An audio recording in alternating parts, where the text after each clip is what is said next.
বিপদ আসে না নাই? কয় ওরা বুড়া মানুষ, এরা এই যুগের কি বোঝে? আমরা তো মোবাইলের যুগে আসছি, আমরা ডিজিটাল, আমরা যা বুঝি এরা কি তা বুঝে? অথচ মুরব্বীদের জ্ঞান বেশি না বাচ্চাদের জ্ঞান বেশি? যার বয়স যত বেশি তার অভিজ্ঞতা তাজরেবা তার জ্ঞানও তত বেশি। এক ছেলে হঠাৎ বাসায় ঢুকে কয়, দাদা আগামী মঙ্গলবার তোমার নাতি বউ ঘরে আইব। বাপে তো পেরেশান, কয় কি ব্যাপার দেখছো ফোলায় কেমন পাকাটা পাকছে? দাদার কাছে প্রস্তাব দিছে, ডেট ফেট সব করে আইছে, নাতি বউ নিয়ে বলে ঘরে আইব। এখন দাদাই কয় ঠিক আছে, যদি মঙ্গলবার বউ আনতে যাস তাহলে আমারে কিন্তু সাথে নিয়ে যাইস। তখন এই নাতি ডাক দেয়া কয়, দাদা গো, যেই বাড়ির মাইয়া আনতেছি আর একটা শর্ত দিছে বিয়ে করার জন্য। কি শর্ত? কয় তোমরা যখন বউ নিতে আসবা কোনো বুড়া মানুষ সাথে আনতে পারবা না। তো দাদা তোমারে তো সাথে নেওয়া যাবে না দাদা, বিপদ আছে, তাহলে মাইয়াই তারা দিব না, আমার ওই মাইয়া আনতেই হবে। আর যদি তোমারে নিয়ে যাই তাহলে তারা মাইয়াই আমারে দিবে না। বা সব মাইনা নিছে, কেমন গোলামি দেখেন। দাদাই তো জানে আমার নাতি না জানি কোন বিপদে পড়া যায়। কয় দাদা যেম করেই হোক আমারে নিয়ে যাইও, তবে আমারে ওই অনুষ্ঠানে নেওয়ার দরকার নাই, বাড়িতে নেওয়ার দরকার নাই, তোমরা যে নৌকায় করে যাইবে আমার নৌকার মধ্যে বসায় রাখো। কয় না তোমার নিতে পারবো না, যদি কোনো রকম আইসা দেখে তাহলে আমাদের আমও যাবে সালাও যাবে, যে তোমরা বুড়া মানুষ নিয়ে আসছো, তোমাদের কাছে আমাদের মেয়ে দিব না, ইয়াং বয়সের ছেলে পেলে নিয়ে আসবা। তো এখন দাদাই দেখছে না, তো নাতির বইলা তো যাওয়া যাবে না। উনি করছে কি কোন রকম কাজু মাজু হইয়া ওই যে নৌকার নিচে মাসাইল থাকে এক কোনায় গিয়া লুকায়া রইছে, যে আমার তো নিবি না, তো আমি নৌকার মধ্যে লুকায়া থাকি। বুড়া মানুষ কতক্ষণ আর বসে থাকে, পানির মধ্যে ভিজছে, একটু পর উঠছে কাশি, আমার মতো আর কি।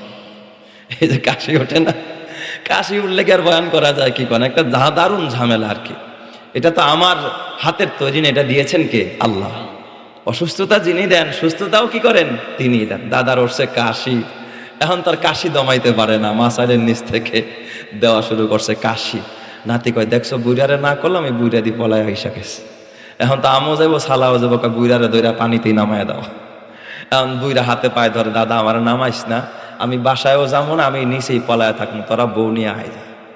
এখন ওরা যখন বউ আনতে গেছে, বরযাত্রী সেজে বর সেজে বাসায় কনের বাড়িতে যখন গেছে, যাওয়ার পরে দেখবেন নতুন দুলা যখন বাড়িতে আসে বিভিন্ন আইটেমে তাদেরকে খাবার পরিবেশন করা হয়।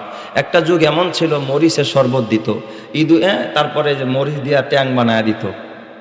নতুন দুলা বাইরে পরীক্ষা করে নেই, মরিচ পোড়া দিত প্যান্ডেলের পাশে, রাত্র 3টা বাজে বরযাত্রী যাইতো, খাওয়াইতে খাওয়াইতো ফজর। এই রেওয়াজগুলো এখনকার সমাজে আছে? মুরব্বীরা বলতে পারবে এই রেওয়াজ ছিল না এক সময় ছিল। তো এখন ওই তারা করছে কি, যখন ইয়াং ছেলেরা খাইতে বসছে, কয় খাওয়ার সময় খাবার প্লেট দিছে, আর এত বড় একটা করে লাঠি, 2টা করে লাঠি সামনে না হাজির করে দিছে। একটা হালকা লাঠি, এখানে এক বান এখানে এক বান, শক্ত লাঠি, এখানে এক হাত দিয়া শক্ত লাঠি বাইন্দা দিছে।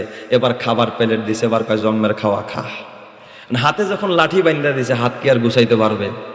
এখন কইছে খাওয়া লাগবো, না খাইতে পারলে মাইয়াও পাইবা না। সবার হাত বান্দা, খাওয়ার কোনো সুযোগ আছে? খাওয়ার কোনো সুযোগ নাই। এক ছেলে ছিল বড় চালাক, এটাই দৌড়ায় আইসা কয়, ওই যে দাদার এত নৌকার মধ্যে বসায় রাখছি, একটু দাদার কাছে যাই, বুদ্ধি একটা পাই, তাইলেই তো বাঁচতে পারবো, না হয়তো বাঁচার কোনো রাস্তা।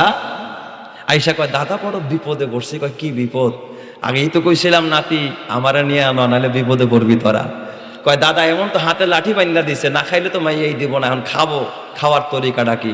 কয় কে কি করছে? কয় হাতের মধ্যে লাঠি বাঁধছেন, হাত চাপাইতেও পারি না, খাইতেও পারি না। কয় আরে মগা তোরা বোঝোস না, একটা কাজ কর, তোরা একজন আরেকজনের সামনে বয়, তুই ওর সামনে ববি, ও তোর সামনে ববে, তোর হাত দিয়ে ওরে খাওয়াবি, ওর হাত দিয়ে তোরে খাওয়াইব। বাঁকা তো আসে না, সোজা তো যায়। কথা কয় না কা সবাই? কথা কয় না কা? তখন কানে ধরে তওবা করে কইছে, দাদা আর জীবনে তোমার বুদ্ধি ছাড়া চলবো না। তো মুরব্বীদের বুদ্ধি ছাড়া যখনই চলবা তখনই বিপদে পড়বা, আর মুরব্বীদের বুদ্ধি নিয়ে যখন চলবা তখন তোমার সহায় হবেন যিনি, তিনি কে? আরো জোরে বলেন কে? আল্লাহ। তাহলে মুরব্বীদের মধ্যে বরকত আছে না নাই? যারা অ্যাভয়েড করে, যে সমস্ত ছেলেরা অ্যাভয়েড করে যে না এই বুড়ারা কি বোঝে, এরা খালি এই কথা সেই কথা বলে, আরে এদের যে অভিজ্ঞতা, এর ধারে কাছেও তুমি যাইতে পারবা না। আল্লাহ বুঝার তৌফিক দিক। জোরে কানা আমিন। আরো জোরে বলেন আমিন।